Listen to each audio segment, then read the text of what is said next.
Students, मैं हूं श्वेता। स्वागत है आप सभी का मेरे यूट्यूब चैनल लखनऊ लर्निंग में। लिसनर्स, आज की इस वीडियो में हम प्रिंसिपल ऑफ मैनेजमेंट के कुछ और टॉपिक्स के बारे में जानेंगे, जो कि है आपका अप्रोचेस ऑफ मैनेजमेंट। सो इसके बारे में आज मैं डिस्कस करने वाली हूं, तो आइए स्टार्ट करते हैं। तो लिसनर्स, जैसा कि स्क्रीन पर देख सकते हैं, ये अप्रोचेस ऑफ मैनेजमेंट टॉपिक है हमारा। So the different approaches of management helps us understand how to manage an organisation effectively. So listeners, इसमें बताया गया है कि जो अलग-अलग तरीके के अप्रोचेस हैं मैनेजमेंट के, वो कुछ हेल्प करेंगे हमें किस तरीके से हम ऑर्गेनाइजेशन को मैनेज करें इफेक्टिवली। सो उसके से रिलेटेड यहाँ पे कुछ की अप्रोचेस हैं, वो भी सिंपल वर्ड्स में मैंने दिया है आपको। तो आइए देखते हैं। पहला है हमारा क्लासिकल अप्रोच। क्लासिकल अप्रोच क्या होता है? इसके पहले बात कर ले इसके फोकस के बारे में। यानी this approach is all about improving efficiency and productivity. यानी इस अप्रोच में हम सिर्फ और सिर्फ एफिशिएंसी और प्रोडक्टिविटी को अच्छा करने की, इंप्रूव करने की बात करते हैं। की थिंकर्स यानी पीपल लाइक फ्रेडरिक ट्रेलर, जो कि साइंटिफिक मैनेजमेंट के हैं। आपके हेनरी फ्यूल जानते ही हैं आप लोग, एडमिनिस्ट्रेटिव थ्योरी के। Focused on how to structured work and manage works better. यानी कि ये दोनों लोग इस चीज के बारे में बात करते हैं कि किस चीज पे फोकस करते हैं कि कैसे हम वर्क को स्ट्रक्चरली कर सकते हैं और वर्क्स को बेटर तरीके से मैनेज कर सकते हैं। नेक्स्ट बात कर लेते हैं एग्जाम्पल, जैसे कि ले ले breaking down task into simpler steps and training workers to do them perfectly to save time and resources. बोला गया कि टास्क को सिंपल सिंपल स्टेप्स में क्या करना, काटना, और छोटे छोटे स्टेप्स में करना, और उसके बाद जो ट्रेन वर्कर्स हैं उनको देना करने के लिए, ताकि टाइम भी बचे और हमारे रिसोर्सेज भी अच्छे से यूटिलाइज हो सके। नेक्स्ट आता है हमारा human relation approach. Human relation approach की बात करें तो ये किस चीज पर मेन फोकस होता है इसका? तो this approach believes that employee satisfaction and goods relationship at work lead to better performance. यानी ये जो अप्रोच है ये बिलीव करता है, यानी कि ये अप्रोच ये बताता है कि जो एम्प्लॉयज के सेटिस्फेक्शन के बारे में और good relationship at work leads to better performance. अगर एम्प्लॉय से अच्छा रिलेशन है ऑर्गेनाइजेशन का, तो उससे वो क्या करेगा, अपना बेस्ट देने की कोशिश करेगा, अच्छा परफॉर्म करेगा, यानी कि आपका वर्क बहुत अच्छे से होगा। की थिंकर्स की बात कर ले तो कौन इसकी बात करते हैं? तो एल्टन मायो है, वो ह्यूमन रिलेशन अप्रोच की बात करते हैं लिसनर्स।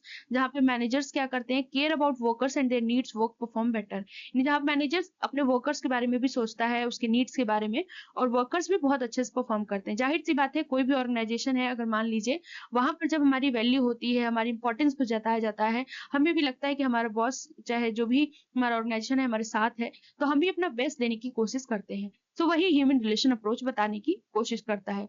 एग्जाम्पल की बात करें तो making sure employees are happy and communicating well and creating a supportive environment. यानी कि ये देखना कि जो एम्प्लॉयज हैं वो खुश हैं, अच्छे से बात चल रही है कि नहीं, या फिर जो सपोर्टिव इन्वायरमेंट होता है कि हाँ, किसी को कोई प्रॉब्लम आ गई तो सब सपोर्ट करते हैं, या फिर बहुत सारी चीजें होती हैं। सो ये इसका एग्जाम्पल है। I hope human relation approach आपको क्लियर हो गया होगा।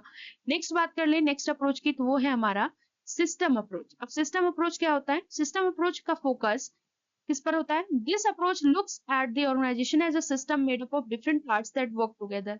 ये एक ऑर्गेनाइजेशन को सिस्टम के तरीके देखता है कि जो डिफरेंट डिफरेंट पार्ट से बना हुआ है और एक साथ काम कर रहा है। आइडिया की बात कर ले, की आइडिया क्या है इसमें कि जितने डिपार्टमेंट है, all departments like marketing, finance, productions are interconnected and success depends on how well they work together. बोला कि जितने डिपार्टमेंट्स हैं ये तीनों, ये इंटरकनेक्टेड हैं और इनका सक्सेस डिपेंड करता है कि कैसे ये एक साथ काम करेंगे।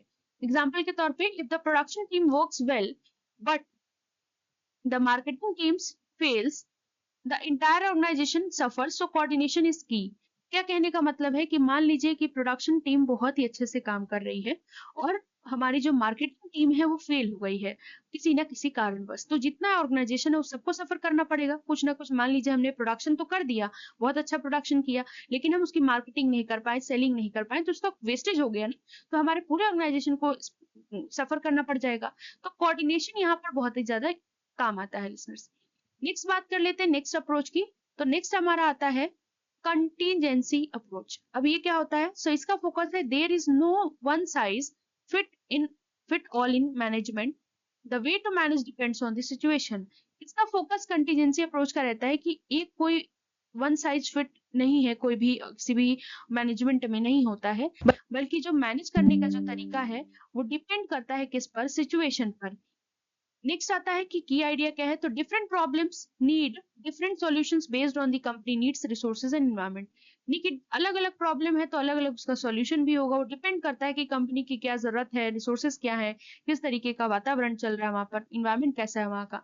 एग्जाम्पल के तौर पे managing a tech company would be different from managing a hospital.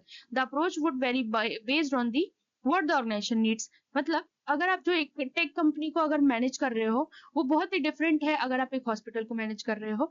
तो ये अप्रोच क्या बताता है कि ये बेस्ड करता है ऑर्गेनाइजेशन की नीड पर। मतलब अलग अलग तरीके की कंपनी होती है तो अलग अलग तरीके की चीजें हो की रिक्वायरमेंट होती है वहां पर। नेक्स्ट बात कर लेते हैं क्वांटिटेटिव अप्रोच की। सो लिसनर्स, क्वांटिटेटिव अप्रोच क्या कहता है? सो इसका फोकस है this approach uses numbers and data to make decision. ये अप्रोच यूज करता है बहुत सारे नंबर्स को, डेटा को, ताकि डिसीजन ले सके। की आइडिया की बात करें तो management decision should be based on facts, statistics and mathematical models to solve complex problem. यानी कि इसमें अगर मैनेजमेंट को डिसीजन लेना होगा तो वो फैक्ट पर बेस्ड है, स्टैटिस्टिक्स पर बेस्ड है, मैथमेटिकल मॉडल्स पर बेस्ड है, अगर कोई भी कॉम्प्लेक्स प्रॉब्लम उनको सॉल्व करना है तो। नेक्स्ट बात करते हैं एग्जाम्पल के तौर पे using data analysis to decide how many products to produce और how much stock in how much stock to order. कहने का मतलब है कि हम डेटा एनालिसिस करते हैं, उसका यूज करते हैं ये ताकि पता कर सकें, ये डिसाइड कर सकें कि कितने प्रोडक्ट्स को प्रोड्यूस किया गया है और कितने ऐसे हैं जो स्टॉक में हैं और ऑर्डर के लिए हैं। नेक्स्ट बात कर लेते हैं लिसनर्स, नेक्स्ट अप्रोच है हमारा modern approach. So modern approach ये लास्ट अप्रोच है। सो इसकी बात कर ले तो ये क्या होता है, सो इसके फोकस की तो ये this approach combines old ideas with new trends like technology, flexibility and innovation. यानी ये अप्रोच क्या करता है, ओल्ड आइडियाज को नए चीजों से क्या करता है, कंबाइन करने की कोशिश करता है। जैसे टेक्नोलॉजी हो गई, कैसे चेंज करना है, फ्लेक्सिबिलिटी हो गई, इनोवेशन, नए नए आइडियाज लाता है। नेक्स्ट आता है मॉडर्न, नाम ही से पता चल रहा है। नेक्स्ट आते हैं की आइडियाज क्या है इसमें, तो management should be adaptable, technologically driven and innovative in today's fast changing business environment. यानी मैनेजमेंट हमारा एडेप्टेबल होना चाहिए, टेक्नोलॉजिकली ड्राइवन होना चाहिए, इनोवेटिव होना चाहिए आज के चेंजिंग बिजनेस एनवायरनमेंट में। नेक्स्ट बात कर लेते हैं एग्जाम्पल के बारे में, तो using digital tool to manage teams remotely and adapting flexible work policies.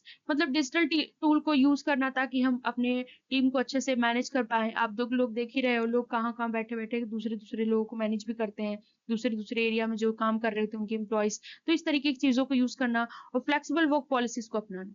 So listeners, आज के लिए बस इतना ही। आई होप आपको ये चीजें क्लियर हो गई होंगी। वीडियो अच्छा लगे तो लाइक शेयर एंड सब्सक्राइब करना ना भूलिएगा। वीडियो में लिसनर्स कमेंट में जरूर बता दीजिएगा कि आपको ये वीडियो कैसा लगा। सो नेक्स्ट हम आगे भी इस तरीके की वीडियोस आपके लिए लाते रहेंगे। सो इससे भी हमें मोटिवेशन मिलती है लिसनर्स, ताकि हम आपके लिए नए नए वीडियोस रोज लाते रहें। सो अगर आपको वीडियोस इसी तरीके की और चाहिए तो आप हमारे कमेंट सेक्शन में जरूर रिव्यू दीजिएगा, जरूर बताइएगा कि आपको ये वीडियो कैसा लगा। So thank you so much listeners. Like share and subscribe ना किया हो, नए हो तो जरूर कर ले, क्योंकि इस पर आपको रेगुलर वीडियोस मिलते रहेंगे। Thank you.